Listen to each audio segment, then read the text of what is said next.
Hello everyone, Chirag this side and welcome to introduction to pandas. तो जैसा कि आपको पता है कि हम ऑलरेडी 2 क्वेश्चन कर चुके हैं अपनी इस 15 क्वेश्चन के सीरीज में, जिसमें हमने कवर किया पांडास डेटा स्ट्रक्चर और अब हम कर रहे थे डेटा इंस्पेक्शन। तो पहली वीडियो में हमने देखा था कि डेटा फ्रेम क्या होता है और हम कैसे 2D लिस्ट से अपना डेटा फ्रेम बना सकते हैं। फिर दूसरी वीडियो में हमने देखा कि उस डेटा फ्रेम का साइज कैसे पता करते हैं, साइज यानी number of rose and number of columns. तो अगर आपने अभी तक ये दोनों वीडियोस नहीं देखी है तो प्लेलिस्ट का लिंक ऊपर आई बटन में आ रहा होगा, इवन मैंने अपने डिस्क्रिप्शन बॉक्स में भी डाल दिया है। तो आज हम करेंगे अपना question number 3। So let's get started. तो हमारे क्वेश्चन का नाम है डिस्प्ले द फर्स्ट 3 रोज। तो नाम से हमें पता चल रहा है पहले की 3 रोज को हमें प्रिंट करवाना है आउटपुट में। तो हमें एक डेटा फ्रेम गिवन है अपना एम्प्लॉयज नाम का, नाम पे ध्यान देना एम्प्लॉयज, जिसके 4 कॉलम है, employee ID, name, department, salary, और चारों का टाइप भी हमें गिवन है। एम्प्लॉय आईडी और सैलरी जो है वो अपने इंट डेटा टाइप की है और नेम एंड डिपार्टमेंट जो है वो अपना ऑब्जेक्ट डेटा टाइप का है। तो हमें करना क्या है, write a solution to display the first 3 rows of this data frame. एक एग्जांपल भी देख लेते हैं। जैसे नीचे ये डेटा फ्रेम हमें गिवन है, तो इसमें हमें दिख रहा है कि 6 रोज हमें गिवन है, लेकिन हमें पहले की 3 रोज को प्रिंट करवाना है। ऑर्डर मैटर नहीं करता, हम किसी भी ऑर्डर में उसको प्रिंट करवा सकते हैं आउटपुट में। तो इन्होंने आउटपुट में टॉप की 3 rows with all the columns print करवा लिया है। तो इधर राइट साइड में भी हमें कोड में दिख रहा है कि इन्होंने पांडास को ऑलरेडी इंपोर्ट कर रखा है और उसको एलियास कर दिया है पीडी नाम से।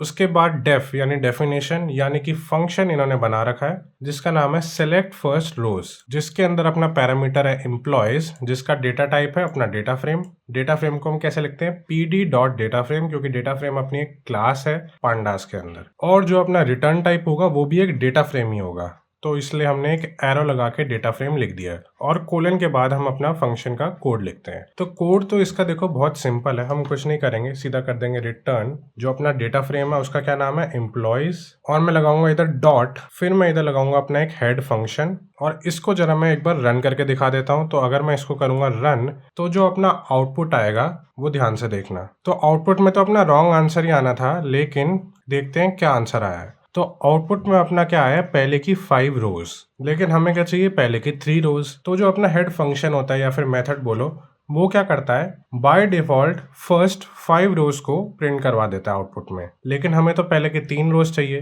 तो हम इसके अंदर पैरामीटर्स भी डाल सकते हैं। लेट्स से हमने इधर 3 डाल दिया, तो ये पहले की 3 रोज को प्रिंट कर देगा। अब अगर मैं इसको रन करके दिखाऊं, तो जो अपना आउटपुट है वो हमें दिख रहा है कि इस एग्जांपल के लिए एक्सेप्ट हो गया है। और इसको जरा एक बार सबमिट करके भी देख लेते हैं। तो अगर मैं इसको सबमिट करूं तो ये इजीली सबमिट भी हो जाएगा, जैसा कि हमें इधर दिख रहा है। तो अब आपके दिमाग में क्वेश्चन आ रहा होगा कि ये तो हमने रोज प्रिंट करवा ली, हमें 3 रोज चाहिए थे तो हमने रोज प्रिंट करवा ली, लेकिन क्या हो अगर हमें पहले के 3 कॉलम चाहिए हो या पहले के 2 कॉलम चाहिए हो, तो हम क्या करेंगे। तो क्या उसके लिए भी कोई मेथड है। तो देखो इस क्वेश्चन में तो हमसे नहीं पूछा, लेकिन क्योंकि आप मेरे चैनल पर आए हो तो मैं कुछ आपको एक्स्ट्रा ही बताकर भेजूंगा। तो अब हम डिस्कस करते हैं कि कैसे हम कुछ पर्टिकुलर कॉलम्स को प्रिंट करवा सकते हैं, जैसे हमने इधर रोज को प्रिंट करवाया। और उससे भी पहले सबसे पहले मैं आपका हेड का सिंटैक्स भी लिख देता हूँ इधर। तो अपना हेड का सिंटैक्स होता है डेटा फ्रेम डॉट हेड, और जिसके अंदर जो हम n पैरामीटर डालते हैं वो क्या होता है, अपनी नंबर ऑफ रोज। अगर हम कुछ भी नहीं डालेंगे तो बाय डिफॉल्ट 5 रोज वो प्रिंट करवा देगा। तो ये होता है अपना सिंटैक्स, तो इसको आपको याद रखना है। अब हम देखते हैं अपने कॉलम्स वाला केस। तो अगर आपको याद हो तो हमने पिछली वीडियो में ये डिस्कस करा था एग्जांपल, जिसके अंदर हमने एक डेटा फ्रेम बनाया था अपना फूड आइटम का, जिसके अंदर 3 कॉलम्स थे, ड्रिंक्स, डिनर एंड डेजर्ट। तो अब क्या हुआ अगर मैं आपको बोलूं कि मेरे को खाली ड्रिंक्स चाहिए या फिर खाली डिनर चाहिए या फिर बोलो ड्रिंक्स एंड डिनर चाहिए, तो हम इसमें क्या करेंगे। तो इस काम के लिए हम क्या करेंगे, जैसे हमने एक फंक्शन बनाया था क्रिएट डीएफ, जो क्या करता था 2D लिस्ट से अपना डेटा फ्रेम बना देता था। तो सबसे पहले मैं क्या करता हूँ, ये अपना जो फूड आइटम है इसको एक वेरिएबल में स्टोर कराता हूँ। लेट्स से हम बोलेंगे df इज इक्वल टू अपना क्रिएट df फूड आइटम। तो फूड आइटम अपनी 2D लिस्ट थी, क्रिएट df की मदद से हमने इसको डेटा फ्रेम बनाया और df में हमने कर दिया स्टोर। तो इस वाले प्रिंट स्टेटमेंट को मैं कर लेता हूँ कमेंट, ताकि जो अपना आउटपुट हो वो समझने में और आसान हो। और नीचे मैं देखना क्या करता हूँ, मैं लिखता हूँ प्रिंट, फिर मैं लिखूंगा अपने डेटा फ्रेम का नाम, तो मैंने लिखा df, फिर मैं लगाऊंगा स्क्वायर ब्रैकेट और इसके अंदर मैं इन्वर्टेड कॉमास लगाऊंगा, सिंगल इन्वर्टेड कॉमास, और मैं लिखूंगा ड्रिंक्स। अब अगर मैं इसको एक बार रन करूं तो हमें दिख रहा है कि जो अपना ड्रिंक्स वाला कॉलम है वो प्रिंट हो चुका है, लेकिन उसके साथ साथ यहाँ पे ये 0, 1, 2 भी प्रिंट हुआ है। ऑल्सो हमें दिख रहा है कि नीचे नेम यानी जो अपना कॉलम का नेम है ड्रिंक्स, वो भी प्रिंट हुआ है, और उसका डेटा टाइप जो शॉर्ट फॉर्म में डी टाइप लिखा है यानी ऑब्जेक्ट, वो भी प्रिंट हुआ है। अच्छा, तो चलिए थोड़ा सा और एक्सप्लोर करते हैं। लेट से हमें ड्रिंक्स और डिनर दोनों अपने कॉलम को प्रिंट करवाना है, तो उसके लिए हम क्या कर सकते हैं। अब मैं इधर ड्रिंक्स को पहले करूँगा कट यहाँ से, और इसके अंदर एक और अपना एरे बनाऊँगा। अब मैं इधर डालूँगा drinks comma single inverted commas के अंदर डिनर। अब अगर मैं इसको रन करूँ तो अपने आउटपुट में हमें 2 कॉलम्स मिल गए, ड्रिंक्स एंड डिनर।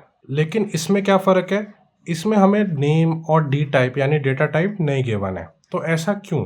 ऐसा क्यों हुआ कि जब हमने खाली ड्रिंक्स को प्रिंट करवाया तो हमें उसका नेम एंड डेटा टाइप भी गिवन हुआ, लेकिन जब हमने ड्रिंक्स और डिनर दोनों को प्रिंट करवाया तो हमें नेम और डेटा टाइप गिवन नहीं था। तो इसका सिंपल सा कारण ये है कि जो अब अपना आउटपुट आया यानी ये ड्रिंक्स और डिनर दोनों मिला के ये एक डेटा फ्रेम आया है, और जब हमने खाली ड्रिंक्स को प्रिंट करवाया तो जो अपना आउटपुट था वो डेटा फ्रेम नहीं था, वो था सीरीज। जी हाँ, सीरीज भी अपना एक डेटा टाइप होता है पांडास का, बिल्कुल डेटा फ्रेम की तरह, जो कि 1 डायमेंशनल होता है। और वैसे ही जो अपना डेटा फ्रेम होता है वो 2 डायमेंशनल होता है। इसलिए हमने एक एरे लगाया था और उसके अंदर ड्रिंक्स लिखा था, तो वो अपनी सीरीज प्रिंट हो गई।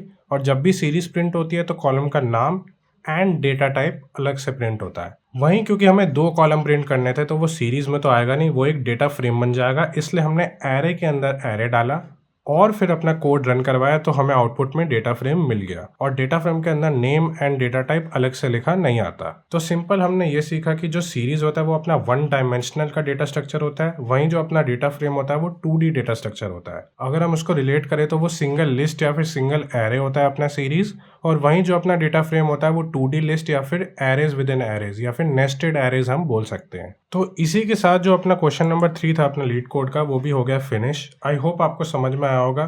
तो हमने देखा कि हेड क्या होता है और कैसे हम हेड से अपनी नंबर ऑफ रोज को प्रिंट करवा सकते हैं। फिर आपके दिमाग में आया होगा कि कॉलम्स प्रिंट कराने के लिए क्या करें, तो वो भी हमने देखा। फिर लास्ट में हमने देखा सीरीज और डेटा फ्रेम में फ़र्क क्या होता है। तो काफ़ी कुछ मैंने इस वीडियो में कवर कर लिया। आई होप आपको पसंद आया होगा। फिर भी अगर आपको कोई भी डाउट होता है तो आप कमेंट सेक्शन में बता सकते हैं, एंड अगर वीडियो अच्छी लगी हो तो लाइक ज़रूर करना। अब हम मिलते हैं अपनी अगली वीडियो में एक नए सवाल के साथ। तब तक के लिए गुड बाय।